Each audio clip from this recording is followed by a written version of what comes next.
Tere tulemast vaatama juhendvideot, kuidas e-agronoomis kaugseiret NDVI abil vaadata. Selles videos vaatame täpsemalt üle, mismoodi see tööriist töötab, milleks seda kasutada ja mida sina saad sellest kasulikku kätte. NDVI on siis lühend, mis tähendab normaliseeritud vegetatsiooniindeksit ja see kirjeldab taimede arengut vastavalt sellele, kuidas taimed erinevaid valguslaineid peegeldavad. Selle valguslaine peegelduse saame me kätte tänu satelliitidele. Nüüd, kui me oleme selle kätte saanud, siis mida me sellest kasulikku üldse saame? Miks me seda mõõdame? Esiteks aitab see leida sul põllult probleemsed kohad, mis vajaksid sinu tähelepanu. Lisaks aitab see ajastada sul põllutöid ja näiteks ka hinnata saagikuse potentsiaali. Seda kõike saab siis teha tänu sellele rakendusele. Vaatame lähemalt, kuidas see täpsemalt töötab. Kui sa oled e-agronoomis sisenenud lehele kaugseire NDVI abil, siis avaneb selline vaade. Siin on kuvatud sinu põllud ja esimese valikuna pead sa siis valima kaardi pealt põllu, millel kohta sa soovid täpsemat infot. Vajutades kaardi peale, tekib meil esiteks kaardi kõrvale selline uus infotabel ja näeme, et põld muutus värviliseks.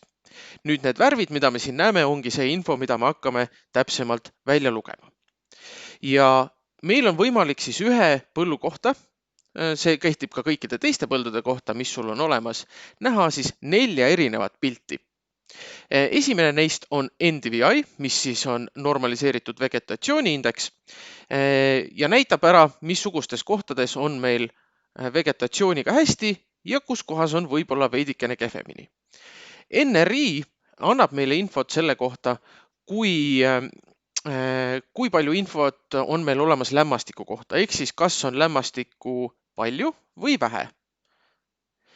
Kolmas ND2VI annab meile infot vee kohta, ehk siis kas meil on mõnes kohas üleniiskus või alaniiskus. Ja viimane on päris pilt, mis siis on tehtud satelliidi poolt selle põllu kohta. Siin allpool on meil 2 võimalust, kuidas näha siis neid vaateid. Hetkel olen ma valinud siia kontrastvärviskaala ja kui ma infonupu peal hõljun, siis annab see mulle täpsemalt ka teada, mida see skaala tähendab. Ja siit me näeme, et punane on probleemne ala ja mida rohelisem, seda vähem on seal ka probleemi.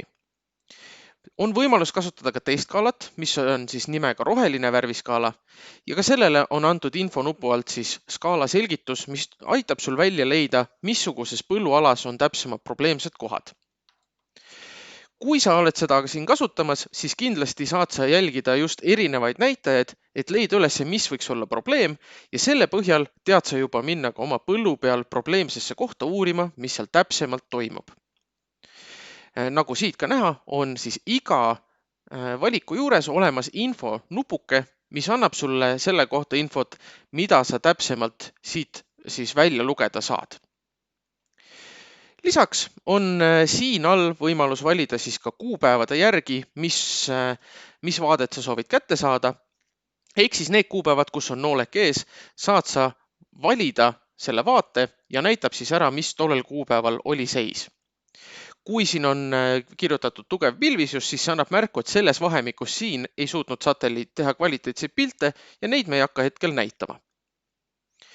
Vaatame nüüd üle ka lisafunktsioonid, mida me saame võtta selle põllu vaate kohta välja. Valime siit viimase numbri ja kerime lehte allapoole. Esiteks on meil siis vaheleht nimega ilmaennustus. Siin on näha 5 päeva ilmaennustus selle konkreetse põllu kohta, kus sa saad ära näha siis temperatuuri, lisaks ka selle, kuidas on tuule temperatuur, ehk siis see, kuidas sulle temperatuur tundub, tuule kiirus, pilvisus ja õhurõhk. Ja siis üleüldine juba ilmateadetest ja mujalt tuttav ilmavaade. On siin välja toodud iga 3 tunni tagant siis ilmaennustus ja 5 päeva tulevikku. Kerime uuesti lehe ülesse ja vaatame järgmist lehte. Enne kui ma edasi lähen mulla temperatuuride juurde, siis ka siin toon välja, et infonupu peal saad sa väga detailselt selgituse, millega täpsemalt tegemist on ja annab hästi hea ülevaate selle kohta, mida sa teha siin saad ja mida sa tegema hakkad. Järgmine neist ongi mulla temperatuur. Mulla temperatuuri on meil mõistlik selle jaoks vaadata, et sa saaksid otsustada, millal põllul töid teha. Siin sa näed temperatuuri maapinnal ja 10 sentimeetri sügavusel mulla sees. Võrdluseks saad näha siin siis ka erinevaid aastaid. Nagu näha, siis siin on erinevad värvilised jooned jooksmas graafikul ja need siis indikeerivad siin altpoolt näidatud erinevaid aastaid ja ka siis seda, kas see on mõõdetud pinnalt või 10 sentimeetri sügavuselt. Eriti kasulik on see tööriist või siis see vaade siit just mahepõllumeestele, kelle jaoks on hästi oluline see, et kultuur hakkaks kiiresti idanema ja konkureeriks umbrohuga. Siin sa saad siis valida siia vaatesse just neid konkreetseid aastaid ja näitajaid, mida sa soovid. Selleks tuleb vajutada legendi peal olevale siis nimele ja selle järgi valib siia süsteem just selle info, mida näha. Need, mis on halliga vajutatud, nende pealt siis infot ei näe ja mustad on meil ilusti näha. Sama loogika kehtib ka järgmistel vahelehtedel ja vaatame ka siit edasi, näiteks mullaniiskus. Mullaniiskuse leht. Miks seda kasutada? Samamoodi see annab sulle võimaluse otsustada, millal põllutöid teha. Näitab täpsemalt siis niiskuse infot ja saad võrrelda, nagu enne ka mainitud, eelmiste aastatega. Ehk siis, miks seda kasutada? Just näiteks külvamiseks saad siit väärtuslikku infot. Ja hetkel on siia siis välja toodud 2021 hooaeg mullaniiskus ja saan võrdluseks panna ka 2020. Lisaks on siin võimalus altpoolt valida ka täpsemalt kuupäevade vahemikku, kui sa soovid, kus kohast sa soovid seda infot näha. Ja seda kuupäeva valikut saad valida ka teistel vahelehtedel. Ilmaajalugu. Siia on siis kuvatud meile hetkel ilmaajalugu. Me näeme, et see on siis hetkeseisust kuni 3 kuud tagasi praeguses vaates. Ja miks me seda ilma siis ajalugu täpsemalt vaatame? Taaskord see annab sulle põllutööde tegemiseks planeerimiseks infot. Siin sa saad näha ka, millal vihma sadas. Täpsemalt näed seda, kui sa kerid lehte veel kord allapoole ja siin on siis vihma info või siis sademete info. Ehk siis näed päeva kaupa ära, kui palju mis päeval sademeid tuli.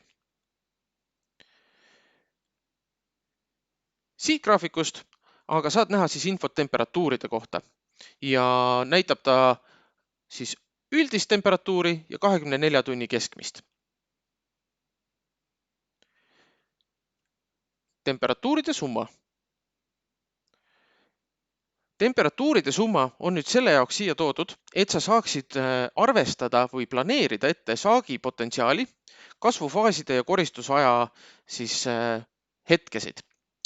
Ja see info, nagu siit on taaskord näha, graafikust alt loeme, on meil siis 3 aasta info juures. 2019 koristushooaja temperatuur, temperatuuride summa siis täpsemalt 2020 ja käesolev 2021. Nagu näha, siis hästi loogiliselt 2021 peatub meil siin ja mida siit välja lugeda ongi see, et kui käesolev koristushooaeg on kõrgem kui eelmine, siis me saame potentsiaalselt oodata paremat saaki kui eelneval aastal. Sest et temperatuuride summa on lihtsalt suurem ja teatud temperatuuride summa järgi siis saad saagi näha, mis hetkel peaks saak valmima. Selle kohta saad lähemat infot, kui sa oled temperatuuride lehe juures info nupu peal hõljumas. Teine sarnane leht on sademete summa. Ehk siis, kui me eelnevalt vaatasime temperatuuride kogusummat, siis siin on sademete oma ja see taaskord aitab siis samamoodi planeerida sinu saagi potentsiaali ja ka näiteks kasvufaasi ja koristuse aja planeerimist. Siin on näha hetkevaatest, kus siis näiteks 2021 on veidikene madalam, mis jällegi viitab, et sademeid on olnud vähem kui eelnevatel aastatel ja see omakorda mõjutab samamoodi saagikust, tulevast saagikust. Seega saad siin hoida silma peal, milline võiks olla potentsiaalne siis saak sul, ehk siis teada, kas sa saad rohkem või vähem kui eelmisel aastal. Viimane vaade on meil siis NDVI raportil baseeruv kultuur. Kui eelnevatel graafikutel nägime me põllu kohta infot, siis selles graafikus näeme me nüüd kultuuri kohta. Ehk siis see kultuur, mis antud valitul põllul mul oli, selle kohta moodustub siia siis NDVI näitaja. Nagu me näeme, siis vahepeal on meil sellised sirged jooned ja siit loogiliselt vaatame ka, et tegemist on talvega, kus siis vegetatsiooni ei ole toimunud. Küll aga ühel momendil läheb siit uuesti meil näidikud käima ja selle põhjal saad sa siis üleüldiselt näha, kui hästi sul käesoleval hooajal võib minna võrreldes siis eelnevate hooaegadega. Kõige parema info selle kohta, kuidas siit lugeda välja siis seda teadmist ja seda enda kasuks pöörata, on võimalik saada meie siis nõustajatega, kes on siis enda töös just siis e-agronoomi nõustamisteenuste juures kasutamas seda tööriista igapäevaselt. Ja teine võimalus on minna siis lehele siit ülevalt, kust me saame siis lugeda ka täpsemalt veel kirjapildis üle kogu NDVI tööriista kohta. Mina tänan, et sa seda videot vaatasid, loodan, et said natukene pildi selgemaks ja soovin kõike head.